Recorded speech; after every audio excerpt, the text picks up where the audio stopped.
9 ದಿನಗಳವರೆಗೆ ಆರೋಪಿಗಳನ್ನ ವಶಕ್ಕೆ ಕೊಡಬೇಕು ಅಂತೇಳಿ ಖಾಕಿ ಟೀಮ್ ಮನವಿ ಮಾಡಿದೆ. 9 ದಿನ ಇನ್ನು ಲೆಕ್ಕಾಕಿ 9 ದಿನ ತನಕ ಕೇಳ್ತಿದ್ದಾರೆ ಅಂದ್ರೆ ಇವರಿಂದ ಇನ್ನು ಕಲೆ ಹಾಕುವಂಥದ್ದು ಮಾಹಿತಿ ಎಷ್ಟೆಷ್ಟಿದೆ ಅನ್ನುವಂಥದ್ದನ್ನ ನೀವು ಯೋಚನೆ ಮಾಡಿ. ಆಮೇಲೆ ಇವ್ರು ಮತ್ತೆ ಜುಡಿಷಿಯಲ್ ಕಸ್ಟಡಿಗೆ ಹೋಗೋದು, ಅಲ್ಲಿಂದ ಅದು ಆ ಸೆರೆಮನೆ ವಾಸ ಮುಂದುವರಿಯೋದು, ಇದೆಲ್ಲ ನಂತರದ ಹಂತ. ಪೊಲೀಸ್ ಕಸ್ಟಡಿಗೆ 9 ದಿವಸ. ಆಮೇಲೆ ಪೊಲೀಸರುಗಳು ಕೂಡ ಕೆಲವೊಂದು ಸಂದರ್ಭ ಒಂದು 9 ದಿವಸ ಕೇಳಿದ್ರೆ ಒಂದು 6 ದಿವಸ ಕೊಡ್ತಾರೆ. ಈ ರೀತಿಯಾದಂಥದ್ದೆಲ್ಲವೂ ಸಹಜವಾಗಿ ಇರುತ್ತೆ ಅವ್ರು ಕೇಳುವಂಥ ಸಂದರ್ಭದಲ್ಲೂ. ಬಟ್ ಅವ್ರ ನೀಡಂತೂ ಇದೆ 9 ದಿವಸಕ್ಕೆ ಅನ್ನುವಂಥದ್ದು ಇಲ್ಲಿ ಸೂಚಿಸ್ತಾ ಇದೆ ಅಷ್ಟೇ. 9 ದಿನದ ಪೊಲೀಸ್ ಕಸ್ಟಡಿಗೆ ಮತ್ತೆ ಮನವಿಯನ್ನ ಮಾಡ್ಕೊಂಡಿದ್ದಾರೆ ಅನ್ನುವಂಥದ್ದು ಗೊತ್ತಾಗ್ತಾ ಇದೆ. ಅಲ್ಲಿಗೆ ಇವರು ತಗ್ಲಾಕಳಕ್ ಬೇಕಾದಂಥದ್ದು ಎಲ್ಲ ಕೂಡ ಎವಿಡೆನ್ಸ್ಗಳಿಗೆ ಪೊಲೀಸರು ಕಲೆ ಹಾಕಕ್ಕೆ ಅವಕಾಶ ಇದೆ.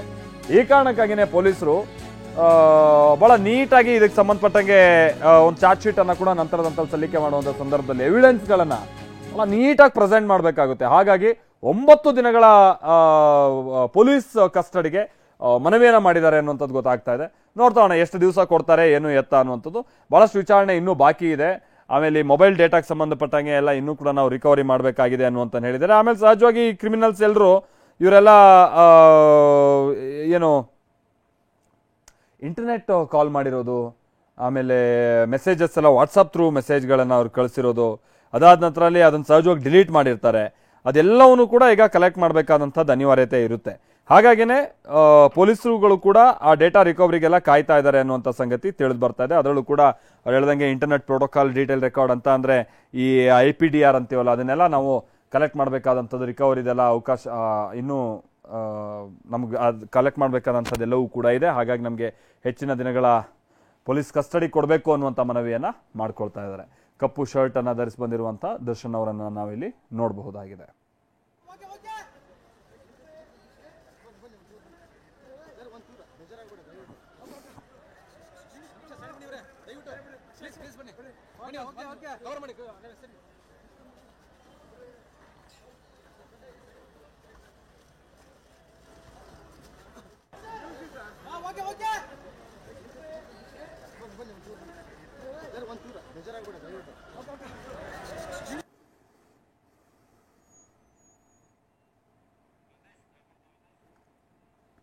ನೋಡಿ ಇಲ್ಲಿ ಇದು ಕೋರ್ಟ್ಗೆ ಅವರನ್ನ ಪ್ರೆಸೆಂಟ್ ಮಾಡ್ತಾ ಇರುವಂತ ಸಂದರ್ಭ.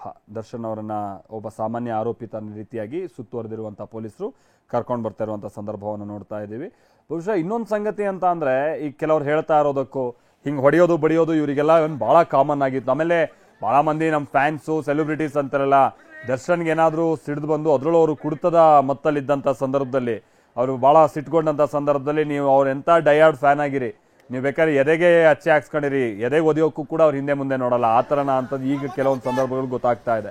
ಯಾಕಂತಂದ್ರೆ ತೀರಾ ಮೊನ್ನೆ ಇತ್ತೀಚೆಗೆ ಇವ್ರು ಬೇರೆ ಬೇರೆ ಡಿಸ್ಟಿಕ್ಕಿಗೆ ಹಾವೇರಿಗೆಲ್ಲ ಹೋದಂಥ ಸಂದರ್ಭದಲ್ಲಿ ಅಲ್ಲೂ ಕೂಡ ಇವ್ರ ಕಡೆಯವರೆಲ್ಲ ಇವ್ರ ಫ್ಯಾನ್ಸಿಗೆ ಅಟ್ಟಾಡ್ಸ್ಕೊಂಡು ಹೊಡೆದಿದ್ದಾರೆ ಅನ್ನುವಂಥದ್ದು ಗೊತ್ತಾಗ್ತಾ ಇರುವಂಥದ್ದು ಸಂಗತಿ. ದರ್ಶನ್ ಪರ ವಕೀಲ ಅನಿಲ್ ಬಾಬು ಅವರು ವಾದವನ್ನ ಮುಂದುವರಿಸ್ತಾ ಇದ್ದಾರೆ. A50, A5 ಹಾಗೆ A13ಗೆ ಎಲೆಕ್ಟ್ರಿಕ್ ಶಾಕ್ ಕೊಟ್ಟಿದ್ದಾರೆ. ನ್ಯಾಯಾಲಯದ ಗಮನಕ್ಕೆ ತಂದಿದ್ದಾರೆ ಅನಿಲ್ ಬಾಬು ಅವರು. ಎಲೆಕ್ಟ್ರಿಕ್ ಶಾಕ್ ಕೊಟ್ಟಿದ್ದಾರಂತೆ ಪೊಲೀಸರು A5 ಮತ್ತೆ A13ಗೆ. ಅಂದ್ರೆ ಪೊಲೀಸರು ಕಸ್ಟಡಿ ಕೊಡಕ್ ಹೋಗ್ಬೇಡಿ, ನಮ್ಮ ಕಕ್ಷಿದಾರನ ಜೊತೆಗೆ ಅವರು ಸರಿಯಾಗಿ ನಡ್ಕೊಂಡಿಲ್ಲ ಪೊಲೀಸರು. ಆಮೇಲೆ ಈ ಪ್ರಕರಣದಲ್ಲಿ ಇತರ ಆರೋಪಿತರಿಗೆ ಎಲೆಕ್ಟ್ರಿಕ್ ಶಾಕ್ ಎಲ್ಲ ಕೊಟ್ಟಿದ್ದಾರೆ. ಹಾಗಾಗಿ ಪೊಲೀಸ್ ಕಸ್ಟಡಿ ಸೇಫ್ ಅಲ್ಲ ಅನ್ನೋ ರೀತಿಯಾಗಿ ಕನ್ವಿನ್ಸ್ ಮಾಡುವಂತ ಪ್ರಯತ್ನವನ್ನ ವಕೀಲರು ಸಹಜವಾಗಿ ಮಾಡ್ತಾ ಇದ್ದಾರೆ. ಎಲೆಕ್ಟ್ರಿಕ್ ಶಾಕ್ ಕೊಟ್ಟಿದ್ದಾರೆ ಅನ್ನುವಂತಾನೆ ಹೇಳ್ತಾ ಇದ್ದಾರೆ. ಬಹುಶಃ ಬಾಯಿ ಬಿಡಿಸಕ್ಕೆ ಕೆಲವೊಂದು ಸಂದರ್ಭದಲ್ಲಿ ಪೊಲೀಸರು ಇಂಥ ಪ್ರಯತ್ನ ಮಾಡ್ಬೇಕಾಗಿರ್ಬೋದು, ಗೊತ್ತಿಲ್ಲ. ಮೊನ್ನೆ ಮಹಜರಿಗೆಲ್ಲ ಬಂದಂತ ಸಂದರ್ಭದಲ್ಲಿ ಕೆಲವರು ಕುಂಟ್ಕೊಂಡು ಬರ್ತಾ ಇದ್ದಿದ್ದನ್ನು ನೋಡ್ತಾ ಇದ್ವಿ. ವರ್ಕ್ ಆಗಿದೆ ಸರಿಯಾಗಿ ಅನ್ನುವಂಥದ್ದು ಗೊತ್ತಾಗ್ತಾ ಇತ್ತು. ಈಗೇನ್ ದರ್ಶನ್ ಅವ್ರಿಗೆ ಹೊಡೆದು ಬಡ್ದು ಬಾಯಿ ಬಿಡ್ಸಕ್ಕಾಗುತ್ತಾ, ನೀವಿದ್ರ ಅನ್ನುವಂಥದ್ದು. ಈ ಸಂದರ್ಭದಲ್ಲಿ ಕೆಲವರು ಈ ಆರಂಭಿಕ ಹಂತದಲ್ಲಿ ಅಪ್ರೂವರ್ ಆಗಕ್ ಬಂದಂತವ್ರು, ಇದು ಕೆಲವರು ಯಾರು ಕೆಳಗಡೆ ಎಲ್ಲ ನಿಂತು ಮಾಡ್ತಿದ್ದಾರೆ ಅಂತವರಿಗೆ ಪೊಲೀಸರು ವರ್ಕ್ ಮಾಡಲೇಬೇಕಾಗುತ್ತೆ ಕೆಲವೊಂದು ಸಂದರ್ಭದಲ್ಲಿ ಇಂಥ ಪ್ರಕರಣದಲ್ಲಿ ಬಾಯಿ ಬಿಡಿಸೋಕೆ.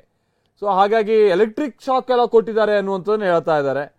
ಇವ್ರು ಹೆಂಗ್ ಬಾಯಿ ಬಿಟ್ರು ಏನು ಅನ್ನುವಂಥದ್ದು ಬಹುಶಃ ಈಗ ಒಂದೊಂದೇ ಗೊತ್ತಾಗ್ತಾ ಇದೆ. ಎಲೆಕ್ಟ್ರಿಕ್ ಶಾಕೋ ಮತ್ತೊಂದೋ ಸರಿಯಾಗಿ ವರ್ಕ್ ಆಗಿದೆ, ಹಾಗಾಗಿ ದೊಡ್ಡ ದೊಡ್ಡವರ ಹೆಸರುಗಳು ಕೂಡ ಆ ನಂತರದಲ್ಲಿ ಬಾಯಿ ಬಿಟ್ಟಿರ್ಬೋದು ಅಂತ ಕಾಣಿಸುತ್ತೆ. ಗೊತ್ತಿಲ್ಲ, ಈಗ ವಕೀಲರೇ ಹೇಳ್ತಾ ಇರುವಂತದ್ದನ್ನೇ ಸತ್ಯ ಅಂತ ತಗೊಂಡ್ರೆ ಹಿಂಗಾಗಿರ್ಬೋದು ಅಂತ ಅನ್ಸುತ್ತೆ. ಆಮೇಲೆ ಹೌದು, ಎಲೆಕ್ಟ್ರಿಕ್ ಶಾಕು ಇವ್ರುಗಳು ಆ ರೇಣುಕಾ ಸ್ವಾಮಿಗೆ ಮಾಡಿರೋ ಚಿತ್ರಹಿಂಸೆ ಮುಂದೆ ಇದೇನು ಎಲೆಕ್ಟ್ರಿಕ್ ಶಾಕ್ ಏನು ದೊಡ್ಡದಲ್ಲ ಬಿಡಿ. ಯಾಕಂದ್ರೆ ಸಿಗರೇಟಲ್ಲಿ ಸುಟ್ಟಿರೋದು, ಈ ಕಬ್ಬಿಣದ ಸಲಾಕೆನ ಬೆಂಕಿಲಿ ಕಾಯಿಸಿ ಬರೆ ಹಾಕಿರೋದು, ಮರ್ಮಾಂಗಕ್ಕೆ ಎಲ್ಲರೂ ಕಾಲು ಅಗಲ ಮಾಡ್ಕೊಂಡು ನಿಲ್ಸ್ಕೊಂಡು ಮರ್ಮಾಂಗಕ್ಕೆ ಹೋಗಿ ಒದ್ದಿರೋದು, ಏನು ಇದ್ರ ಮುಂದೆ ಏನು ಭಾಳ ಎಲೆಕ್ಟ್ರಿಕ್ ಶಾಕ್ ಏನು ಭಾಳ ದೊಡ್ಡ ಚಿತ್ರಹಿಂಸೆ ಅಂತ ಅನ್ಸಲ್ಲ. ಬಟ್ ಅಗೈನ್ ಇದು ಕಾನೂನಿನ ಪ್ರಕಾರವಾಗಿ ಹೋಗೋದಾದ್ರೆ ಅದಕ್ಕೆಲ್ಲ ಅವಕಾಶ ಸಹಜವಾಗಿ ಇರಲ್ಲ. ಬಟ್ ಪೊಲೀಸರು ಕೆಲವೊಂದು ಸಂದರ್ಭದಲ್ಲಿ ಸತ್ಯ ಕಕ್ಕಿಸ್ಬೇಕು ಅಂದಾಗ 3rd ಡಿಗ್ರಿ ಟ್ರೀಟ್ಮೆಂಟ್ ಅನ್ನು ಕೊಡಬೇಕಾಗುತ್ತೆ. ಪವಿತ್ರ ಗೌಡ ಅವರ ಪರವಾದಂತ ವಕೀಲರು ಈಗ ವಾದ ಶುರು ಮಾಡ್ತಾ ಇದ್ದಾರೆ. ಪವಿತ್ರ ಅವರನ್ನ 6 ದಿನ ವಿಚಾರಣೆಗೆ ಒಳಪಡಿಸಿದ್ದಾರೆ. ಆರೋಪಿಗಳ ಪೈಕಿ ಮಹಿಳೆ ನೋವು ಅನುಭವಿಸ್ತಾ ಇದ್ದಾರೆ. ಕೋರ್ಟ್ ಅನುಮತಿ ಪಡೆಯದೆ ಅವರ ಮೊಬೈಲ್ ಅನ್ನ ಕೂಡ ವಶಕ್ಕೆ ಪಡೆಯಲಾಗಿದೆ.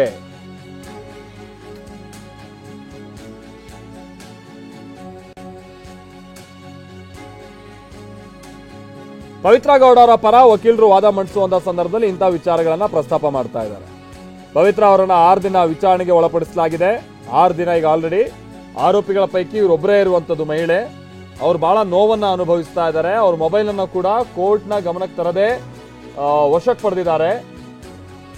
ಹಾಗಾಗಿ ಪೊಲೀಸರು ತನಿಖಾ ಹಂತದಲ್ಲೂ ಕೂಡ ಕೆಲ ನಿಯಮಗಳನ್ನ ಫಾಲೋ ಮಾಡಿಲ್ಲ. ಹಾಗಾಗಿ ಇನ್ನು ಮುಂದೆ ಪವಿತ್ರ ಅವರನ್ನ ಪೊಲೀಸ್ ಕಸ್ಟಡಿಯಲ್ಲಿ ಮುಂದುವರಿಸಬೇಕಾದಂಥದ್ದು ಅನಿವಾರ್ಯತೆ ಇಲ್ಲ. ಈ ತರನಾದಂಥದ್ದನ್ನ ವಾದವನ್ನ ಸಹಜವಾಗಿ ಹೂಡ್ತಾ ಇದ್ದಾರೆ. ಅಂದ್ರೆ ನಾನು ಅದಕ್ಕೆ ಹೇಳಿದ್ದು, ನಾನು ಆರಂಭಿಕ ಹಂತದಲ್ಲಿ ಹೇಳ್ತಾ ಇದ್ನಲ್ಲ, ತನಿಖಾ ಹಂತದಲ್ಲಿ ಆಗುವಂತ ಸಣ್ಣ ಲೋಪವೂ ಕೂಡ ಇವ್ರುಗಳ ಆರೋಪಿತರ ಪರವಾಗಿ ಬಳಸ್ಕೊಳ್ಳುವಂತ ನಿಟ್ಟಿನಲ್ಲಿ ಸಹಜವಾಗಿ ಅವ್ರ ಪರವಾದಂತ ವಕೀಲರು ಬಹಳ ಪ್ರಯತ್ನವನ್ನ ಮಾಡ್ತಾರೆ. ಅದರಲ್ಲೇ ಈ ಕರೆಂಟ್ ಶಾಕು, ಮೊಬೈಲ್ ನೋಡಿ ಹಿಂಗೆ ಹೇಳ್ದೆ ಕೇಳದೆ ವಶಕ್ಕೆ ತಗೊಂಡ್ಬಿಟ್ರು. ನೀವು ರೇವಣ್ಣ ಅವರ ಪ್ರಕರಣದಲ್ಲಿ ನೋಡ್ತಾ ಇದ್ದಂತೆ ಗೊತ್ತಾಗಿರ್ಬೋದು. ಒಬ್ರು ಮಹಿಳಾ ಕಂಪ್ಲೇಂಟ್ ಯಾರಿದ್ರು, ಅವ್ರ ಕಂಪ್ಲೇಂಟ್ ತಗೊಳಕ್ಕೆ ಲೇಡಿನೇ ಇರಲಿಲ್ಲ ಅನ್ನುವಂಥದ್ದು ಕೂಡ ಒಂದು ದೊಡ್ಡ ವಿಚಾರದ ರೂಪಿಯಲ್ಲಿ ಅದನ್ನ ಬಿಂಬಿಸುವಂತ ಪ್ರಯತ್ನ ಆಯಿತು. ಒಬ್ಳು ಮಹಿಳೆಯಿಂದ ಕಂಪ್ಲೇಂಟ್ ತಗೊಳ್ಳುವಂತ ಸಂದರ್ಭದಲ್ಲಿ ಒಬ್ಳು ಮಹಿಳಾ ಅಧಿಕಾರಿ ಇರಬೇಕಲ್ಲಿ, ಯಾಕೆ ಇರಲಿಲ್ಲ? ಈ ತರಣ ಅಂತ ಎಲ್ಲವನ್ನೂ ಕೂಡ ಬೇಲ್ ಪಡೆಯುವಂತ ಸಂದರ್ಭದಾಗ ಗ್ರೌಂಡ್ಸ್ ಅನ್ನ ಸೃಷ್ಟಿಸುವಂತ ರೀತಿಯಾಗಿ ಅದರಿಂದನೇ ಬೇಲ್ ಸಿಕ್ಬಿಡುತ್ತೆ ಅನ್ನುವಂಥದ್ದೇನಲ್ಲ. ಬಟ್ ಕನ್ವಿನ್ಸ್ ಮಾಡುವಂತ ಸಂದರ್ಭದಲ್ಲಿ ಇದೆಲ್ಲವೂ ಕೂಡ ಕೆಲ ಅಂಶಗಳಾಗುತ್ತೆ ಅನ್ನುವಂಥದ್ದನ್ನ. ಸೊ ಇಲ್ಲೂ ಕೂಡ ಹಂಗೆ ಪವಿತ್ರ ಗೌಡ ಅವ್ರು ಒಬ್ಬರೇ ಇದ್ರಲ್ಲಿ ಮಹಿಳೆ ಇರೋದು. ಅವ್ರು 6 ದಿವಸ ಅವ್ರು ಬಹಳ ನೋವನ್ನ ಅನುಭವಿಸ್ತಾ ಇದ್ದಾರೆ. 6 ದಿನದಿಂದ ಅವ್ರ ಮೊಬೈಲ್ನ ಇವ್ರು ಹೇಳ್ದೆ ಕೇಳದೆ ವಶಕ್ಕೆ ಪಡೆದಿದ್ದಾರೆ. ಕೋರ್ಟ್ ಅನುಮತಿಯನ್ನ ಪಡೆಯೋದು ಕೂಡ ವಶಕ್ಕೆ ಪಡೆದಿದ್ದಾರೆ. ಆಮೇಲೆ ಆಗಿರೋ ಎಲ್ಲ ತಪ್ಪಿಗೂ A2 ಅಂತಂದ್ರೆ ದರ್ಶನ್ರೇ ಕಾರಣ ಅನ್ನುವಂಥದ್ದು ತಪ್ಪು. ಈ ತರಣ ಅಂತ ಸಂಗತಿಗಳನ್ನ ಈಗ ಮೇಲಿನ ಮೇಲೆ ಪ್ರಸ್ತಾಪ ಮಾಡ್ತಾ ನ್ಯಾಯಾಧೀಶರ ಗಮನಕ್ಕೆ ತರುವಂತ ಪ್ರಯತ್ನವನ್ನ ಮಾಡ್ತಾರೆ. ಆಗಿರೋ ಎಲ್ಲದಕ್ಕೂ ದರ್ಶನೇ ಕಾರಣ ಅನ್ನುವಂಥದ್ದನ್ನ ಹೌದು ಇಲ್ಲಿ ಬಿಂಬಿಸುವಂತ ತಪ್ಪು ಅನ್ನುವಂಥದ್ದಾಗುತ್ತೆ. ಆಗಿರೋ ಎಲ್ಲದಕ್ಕೂ ಕೂಡ ತಪ್ಪಿಸುವಂತ ಅವಕಾಶ ದರ್ಶನ್ ಅವರಿಗಿತ್ತು. ಯಾಕಂದ್ರೆ ಇದೆಲ್ಲ ಕೂಡ ಅವ್ರ ಸುತ್ತ ನಡೆದಿರುವಂತ ಒಂದು ಕ್ರೈಮ್ ಆಕ್ಟಿವಿಟೀಸು. ಆಮೇಲೆ ಏನ್ ಎಲ್ಲ ಬಾಸ್ ಅಂತ ಹೇಳೋದೇನು, ಇಲ್ಲೋಡಿಲ್ಲ ಅಲ್ಲೋಡಿಲ್ಲ ಅಂತ ಹೇಳಿ ಹೊಡೆದಿದ್ದಾರೆ ಎಲ್ರು. ಎಷ್ಟು ಚಿತ್ರಹಿಂಸೆ ಕೊಡಬೇಕೋ ಅಷ್ಟು ಚಿತ್ರಹಿಂಸೆಯನ್ನ ಬಾಸ್ನ ಸಂತುಷ್ಟಿ ಮಾಡೋದಕ್ಕೆ ಎಷ್ಟು ಬೇಕೋ ಅಷ್ಟು ಮಾಡಿದ್ದಾರೆ. ಹಾಗಾಗಿ ಎಲ್ಲ ಬಾಸಿಂದಾನೇ ಆಗಿರುವಂಥದ್ದು ಅನ್ನುವಂಥದ್ದು ಆಯ್ತಲ್ವಾ. ಬಾಸನ್ನ ಸಂತುಷ್ಟಿ ಮಾಡೋದಕ್ಕೆ ಹೋಗಿನೇ ಇದೆಲ್ಲ ಆಗಿರೋದಲ್ವಾ. ಸೊ ಅಗೇನ್ ಆಗಿದ್ದಕ್ಕೆಲ್ಲ ದರ್ಶನ್ರೇ ಕಾರಣ ಅಂತ ಹೆಂಗ್ ಪ್ರಶ್ನೆ ಮಾಡೋದಕ್ಕಾಗುತ್ತೆ ಇಲ್ಲಿ ವಕೀಲರು? ಗೊತ್ತಿಲ್ಲ. ಅದನ್ನು ಅವರು ಕನ್ವಿನ್ಸ್ ಮಾಡುವಂತ ನಿಟ್ಟಿನ ಪ್ರಯತ್ನವನ್ನ ಮಾಡ್ತಾ ಇದ್ದಾರೆ ನ್ಯಾಯಾಧೀಶರಿಗೆ. ನ್ಯಾಯಾಧೀಶರು ಅದಕ್ಕೆ ಯಾವ ಮಟ್ಟಿಗೆ ಕನ್ವಿನ್ಸ್ ಆಗ್ತಾರೆ ಅನ್ನುವಂಥದ್ದನ್ನು ಕೂಡ ನೋಡ್ಬೇಕಿದೆ. ಬಟ್ ಇಲ್ಲಿ ದರ್ಶನ್ ಅವರ ಪರವಾದಂಥ ವಕೀಲರು ಅನಿಲ್ ಬಾಬು ಸಿ ಅಂತ ಹೇಳಿ ಅವರು ಕೂಡ ಈಗ ವಾದವನ್ನ ಮಂಡಿಸಿದ್ದಾರೆ. ಅದಾದ ನಂತರದಲ್ಲಿ ಪವಿತ್ರ ಗೌಡ ಅವರ ಪರವಾಗಿಯೂ ಕೂಡ ವಕೀಲರೊಬ್ರು ವಾದವನ್ನ ಹೂಡ್ತಾ ಇದ್ದಾರೆ. ಅವರು ದರ್ಶನ್ ಪರ ವಕೀಲರು ಅದೇ ಕೇಳ್ತಾರೆ, ಎಲ್ಲದಕ್ಕೂ 2ನೇ ಆರೋಪಿ ಅಂತಂದ್ರೆ ದರ್ಶನ್ನೇ ಕಾರಣ ಅನ್ನುವಂಥದ್ದು ಎಷ್ಟು ಸರಿ? ಎಲ್ಲದಕ್ಕೂ ಏನು ಅವರೇ ಕಾರಣನಾ ಅನ್ನುವಂಥ ವಿಚಾರವನ್ನ ಹೇಳ್ತಾ ಇದ್ದಾರೆ. ಈಗ ದರ್ಶನ್ ಒಬ್ರು ಇಲ್ಲ ಅಂತ ಅಂದಿದ್ರೆ ಅಲ್ಲಿ ರೇಣುಕಾ ಸ್ವಾಮಿ ಯಾಕೆ ಹೋಗ್ತಿದ್ದ? ಪವಿತ್ರ ಗೌಡ್ರನ್ನ ಅಲ್ಲಿಗೆ ಯಾಕೆ ಕರ್ಕೊಂಡ್ ಬರ್ತಿದ್ರು? ಅದಾದ ನಂತರದಲ್ಲಿ ಯಾರು ವಿನಯ್ ಅವ್ರು ಯಾಕೆ ಹೋಗ್ತಿದ್ರು? ಇನ್ಯಾರೋ ಆರೋಪಿ ದೀಪಕ್ ಆತ ಯಾಕೆ ಹೋಗ್ತಿದ್ದ? ಈಗ ಅನುಕುಮಾರ್ ಇವರೆಲ್ಲ ಹೋಗಿದೆ ಅಂತ ಚಿತ್ರದುರ್ಗದಿಂದ ದರ್ಶನ್ ಜೊತೆ ಫೋಟೋ ತೆಗೆಸ್ಕೊಬೇಕು ಅಂತ ಹೋಗಿರೋದು ಇವರೆಲ್ಲ. ಈಗ ಯಾರೋ ನಾರ್ಮಲ್ ವ್ಯಕ್ತಿ ಹಿಂಗೊಂದು ಹೊಡಿತಾ ಇದ್ದಾರೆ, ಬಾ ಕಿಡ್ನಾಪ್ ಮಾಡ್ತಿದ್ವಿ ಬಾ ಅಂದ್ರೆ ಯಾರು ಹೋಗ್ತಿದ್ರ? ಇಲ್ಲ. ದರ್ಶನ್ ಹತ್ರ ಕರ್ಕೊಂಡು ಹೋಗ್ತಿದ್ದೀವಿ ಇವನ್ನ ಅಂದಾಗ ಬಿಡಪ್ಪ ನಾನು ಬರ್ತೀನಿ ಒಂದು ಫೋಟೋ ತೆಗೆಸ್ಕೊಳ್ಳೋಣ ಅಂತ ಹೇಳ್ಕೊಂಡು ಬಂದಿದ್ದಾರೆ. ಸೊ ಅಲ್ಲಿ ಕೇಂದ್ರ ಬಿಂದುನೇ ದರ್ಶನ್ ಆಗ್ತಾರೆ ಅಲ್ಲಿಗೆ. ಹಂಗಂತ ದರ್ಶನ್ ಅವ್ರು ಬಂದು ಯಾಕಪ್ಪ ಹಿಂಗೆಲ್ಲ ಮಾಡ್ತಾ ಇದ್ದೀರಾ, ಅವನನ್ನ ಬಿಟ್ಟು ಕಳಿಸಿ ಅಂತ ಇವರಿಗೆಲ್ಲ ಏನಾದ್ರು ಬುದ್ಧಿವಾದ ಹೇಳಿ ಕಳ್ಸಿರ? ಇಲ್ಲ, ಇವ್ರ ಜೊತೆ ಎಲ್ಲ ಕೂತು ಆತನಿಗೆ ಹೊಡೆಯೋದನ್ನ, ಚಿತ್ರಹಿಂಸೆ ಮಾಡೋದನ್ನ ನೋಡಿ ಖುಷಿ ಪಟ್ಟಿದ್ದಾರೆ ಅನ್ನೋದು ಗೊತ್ತಾಯ್ತು. 2 ರೌಂಡ್ 3 ರೌಂಡ್ ಅಂತ ಕುಡ್ಕೊಂಬಂದು ಮತ್ತೆ ಅಲ್ಲಿ ಬಂದ್ಕೊಂಡು ಗಲಾಟೆ ಮಾಡಿ ಹಲ್ಲೆ ಮಾಡಿದ್ದಾರೆ ಅನ್ನುವಂಥದ್ದು ಕೂಡ ಗೊತ್ತಾಗ್ತಾ ಇರೋ ಸಂಗತಿ. ಆಮೇಲೆ ಈ ಕೆಲವ್ರು ಹೇಳ್ತಾ ಇರೋ ಪ್ರಕಾರವಾಗಿ ಕೊನೆ ಪೆಟ್ಟು ಏನ್ ಮರ್ಮಾಂಗಕ್ಕೆ ಹೊಡೆದು ಆತ ಸತ್ನಲ್ಲ, ಆ ಪೆಟ್ಟು ಹೊಡೆದಿರೋದೇ ದರ್ಶನ್ ಅಂತಾನೂ ಕೂಡ ಹೇಳಲಾಗ್ತಾ ಇದೆ. ಅದಕ್ಕೆ ಹೇಳ್ದಂಗೆ ಇದೆಲ್ಲ ಕ್ರಿಮಿನಲ್ ಆಕ್ಟಿವಿಟೀಸ್ ನಡೆದಿರುವಂತದ್ದು ಒಂದು ಸೆಂಟರ್ ಪಾಯಿಂಟ್ ಯಾರಿದ್ರು ಅಂತ ಅಂದ್ರೆ ಅಲ್ಲಿ ದರ್ಶನ್. ನಟ ದರ್ಶನ್ ಅವರ ಪರವಾಗಿ ವಕೀಲ ಅನಿಲ್ ಬಾಬು ಅವರು ವಾದವನ್ನ ಮುಂದುವರಿಸ್ತಾ ಇದ್ದಾರೆ. ನಾನು ಈಗ ತಾನೇ ಹೇಳೋದಕ್ಕೆ ಎಲ್ಲದಕ್ಕೂ ದರ್ಶನ್ನೇ ಕಾರಣ ಅನ್ನುವಂಥದ್ದು ಎಷ್ಟು ಸರಿ?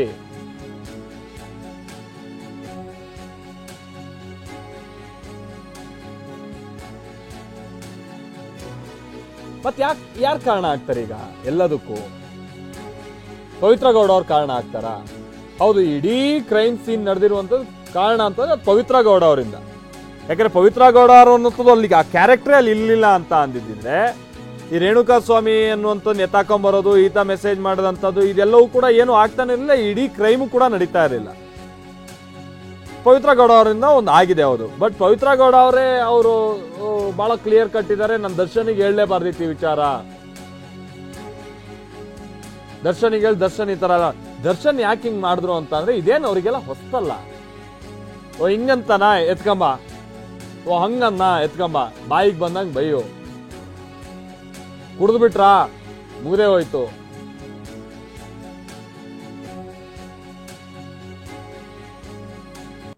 ಇದೆಲ್ಲ ಗೊತ್ತಿದ್ದು ಹೋಗಿ ಅವ್ರಿಗೆ ಹೇಳ್ಕೊಂಡು ಈಗ ನಾನು ಹೇಳ್ಬಾರ್ದಿತ್ತು, ಅಯ್ಯೋ ನನ್ನಿಂದ ಆಯ್ತು, ಅಯ್ಯೋ ದರ್ಶನಿಗೆ ಹೇಳಿದ್ಕಿದೆಯಲ್ಲ ಅಂತ ಹೇಳ್ಕಂತ ಕೂತ್ರೆ ಅದೀಗೆಲ್ಲ ಆಗಿ. ಯಾಕಂದ್ರೆ ಈ ತರದೇನು 1-2 ಇನ್ಸಿಡೆಂಟ್ ಅಲ್ಲ. ಎಲ್ಲೋ ಪಬ್ಬಲ್ಲಿ ಹೋಗ್ತಾರೆ, ಪುನೀತ್ ರಾಜ್ಕುಮಾರ್ ಹಾಡಾಕ್ತಾರಂತೆ, ಹೋಗಿ ಅಲ್ಲೊಡಿಯೋದು, ಅದಕ್ಕೊಂದು ಗಲಾಟೆ. ಯಾವುದೋ ಸೆಲೆಬ್ರೇಷನ್ 3 ಗಂಟೆ 4 ಗಂಟೆ ತನಕ ಪಾರ್ಟಿ ಮಾಡೋದು, ಈಗ ಹೊರಟಿವಿ ಅಂದ್ಕೊಂಡು ಅಲ್ಲಿ ಗಲಾಟೆ ಮಾಡೋದು. ಹೋಗಿ ಇವರು ಅಂತಲ್ಲ, ಇವ್ರ ಮನೆ ನಾಯಿಗಳು ಹೋಗ್ಕೊಂಬಿಟ್ಟು ಯಾರಿಗೋ ಹೋಗ್ಬಿಟ್ಟು ಕಚ್ಬಿಟ್ಟು ಅದೊಂದಷ್ಟು ಗಲಾಟೆ. ಅದಕ್ಕೆ ಸರಿಯಾಗಿ ರೆಸ್ಪಾನ್ಸ್ ಮಾಡಲ್ಲ, ಯಾರು ಕಚ್ಚಿಸ್ಕೊಂಡು ಹೋಗ್ತಾರೋ ಅವರಿಗೆ ವಿಕ್ಟಿಮ್ಸಿಗೆ ಅದು ರೆಸ್ಪಾನ್ಸ್ ಇಲ್ಲ. ಇನ್ ಮೊನ್ನೆ ನೋಡಿದ್ವಿ ಅಲ್ಲಿ ಏನೋ ಅವ್ರ ಮನೆ ಏನೋ ಈ ಎತ್ತಿಗೆ ಲಾಳ ಹೊಡೆಯೋ ಟೈಮ್ನಲ್ಲಿ ಎತ್ತು ಕೊಂಬನ್ ತಿವಿತಂತೆ, ಅದು ಕಣ್ಣಿಂದ ಹೋಗಿ ತಲೆಯಿಂದ ಬಂದಿದೆ ಒಬ್ಬ ವ್ಯಕ್ತಿಗೆ. ಅವನು ಹಾಸ್ಪಿಟ್ಲಿಂದ ಡಿಸ್ಚಾರ್ಜ್ ಹಾಕೊಂಡ್ಬಿಟ್ಟು ನನ್ಗೆ ಏನಾರೋ ಒಂದು ಅನುಕೂಲ ಮಾಡ್ಕೊಡಿ ಅಂದ್ರೆ ನಾಯಿ ಬಿಡೋದು. ಕಾರ್ ಆಕ್ಸಿಡೆಂಟ್ ಆಯ್ತು, ಯಾರಾದ್ರೂ ಏನಪ್ಪ ಕಾರ್ ಆಕ್ಸಿಡೆಂಟ್ ಆಯ್ತಾ ಅಂದ್ರೆ ಹೌದಪ್ಪ ಹುಡುಗಿಯರು 3 ಜನ ಇದ್ರು, ಈ ತೊಡೆ ಮೇಲೆ ಒಂದು ಕೂರ್ಸ್ಕೊಂಡಿದ್ದೆ, ಈ ತೊಡೆ ಮೇಲೆ ಒಂದು ಕೂರ್ಸ್ಕೊಂಡಿದ್ದೆ ಅಂತ ಹೇಳ್ಕೊಂಡ್ಬಿಟ್ಟು ಆ ಸ್ಟೇಟ್ಮೆಂಟ್ ಮಾಡೋ ರೀತಿ. ಇದೆಲ್ಲ ಏನು 1-2 ಅಲ್ಲ, ಇದೆಲ್ಲವೂ ಕೂಡ FIR ಆಯ್ತು, ಮತ್ತೊಂದಾಯ್ತು, ಈ ಸಣ್ಣ ಪುಟ್ಟ ಗಲಾಟೆ ಈಗ ಎಲ್ಲ ಒಬ್ಬೊಬ್ರೆ ಹೇಳ್ತಾ ಇದಾರೆ. ಮೊನ್ನೆ ಅದ್ಯಾರೋ ಯಾದಗಿರಿಲಿ ಹೋಗ್ಕೊಂಡ್ಬಿಟ್ಟು ಈ ದರ್ಶನ್ ಅಭಿಮಾನಿ ಸಂಘದ ಜಿಲ್ಲಾಧ್ಯಕ್ಷ ಅವನು ಹೋಗ್ಬಿಟ್ಟು ಯಾರಿಗೋ ನೀನ್ ಮರ್ಡ್ರು ಮಾಡ್ತೀನಿ ಅಂತ ಹೇಳಿಯಾರಂತೆ. ಆಮೇಲೆ ಅದೆಲ್ಲೋ ಹಾವೇರಿಲಿ ಎಲ್ಲೋ ಇವರು ಅದೇನೋ ಯಾವ್ದೋ ಉತ್ಸವಕ್ಕೆ ಬಂದಂತ ಸಂದರ್ಭದಲ್ಲಿ ಅಲ್ಲಿ ಇವ್ರ ಫ್ಯಾನ್ಸನ್ನೇ ಅಟ್ಟಾಡ್ಸ್ಕೊಂಡು ಹೊಡೆದಿಯಾರಂತೆ.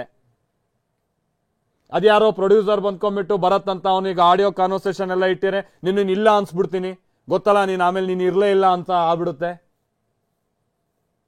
ಅಂದ್ರೆ ಇಷ್ಟೆಲ್ಲ ಸುಲಭವಾಗಿ ಇದೇನು ಅಂತೆ ವಿಚಾರಗಳಲ್ಲ, ಇದಕ್ಕೆಲ್ಲ ಪ್ರೂಫ್ಗಳಿರುವಂತದ್ದು ಈ ಕಂಪ್ಲೇಂಟ್ಗಳಾಗ್ತಾ ಇರುವಂತದ್ದು ಸಂಗತಿ. ಇಷ್ಟೆಲ್ಲ ಆಗಿರುವಂತದಕ್ಕೆ ಇದೊಂದು ದೊಡ್ಡ ಕ್ರೈಮ್ ಸೀನ್ ಅನ್ನುವಂಥದ್ದು ಅವ್ರು ಕನ್ಸಿಡರೇ ಮಾಡಿರ್ಲಿಲ್ಲ. ಮೃತಪಟ್ಟು ಆ ವ್ಯಕ್ತಿಯ ಶವ ಸಿಕ್ಕಂತ ನಂತರದಲ್ಲಿ ಇಷ್ಟೊಂದು ಸೀರಿಯಸ್ನೆಸ್ ಪಡೆದಿದೆ ಅಷ್ಟೇ ಈ ಪ್ರಕರಣಗಳು.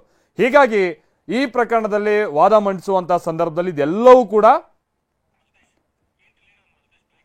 ಕನ್ಸಿಡರ್ ಆಗುತ್ತೆ. ಇವ್ರ ಪರವಾದಂತ ಇವರ ಅಪೋಸಿಟ್ ಆದಂತ ವಕೀಲರು ಆ ವಿಚಾರಗಳನ್ನು ಇಡ್ತಾರೆ. ಇಲ್ಲಿರುವಂತಹ ವ್ಯಕ್ತಿ ಪದೇ ಈ ತರ ಅಂತ ಕ್ರಿಮಿನಲ್ ಆಕ್ಟಿವಿಟೀಸ್ ಅಲ್ಲಿ ಭಾಗಿಯಾದಂತ ಹಿಸ್ಟ್ರಿ ಹೊಂದಿದೆ ಅನ್ನೋದು ಅವ್ರ ಬೇಲಿಗೋ ಮತ್ತೊಂದಕ್ಕೋ ಬಹಳ ಸಮಸ್ಯೆ ಆಗ್ಬೋದು. ಮುಂದುವರೆದ ಭಾಗವಾಗಿ ಏನೇನಾಗ್ತಾ ಇದೆ ಆ ಕುರಿತಂತ ಹಿಂಟ್ ಅನ್ನ ನಿಮ್ ಮುಂದೆ ಇಡ್ತೀವಿ.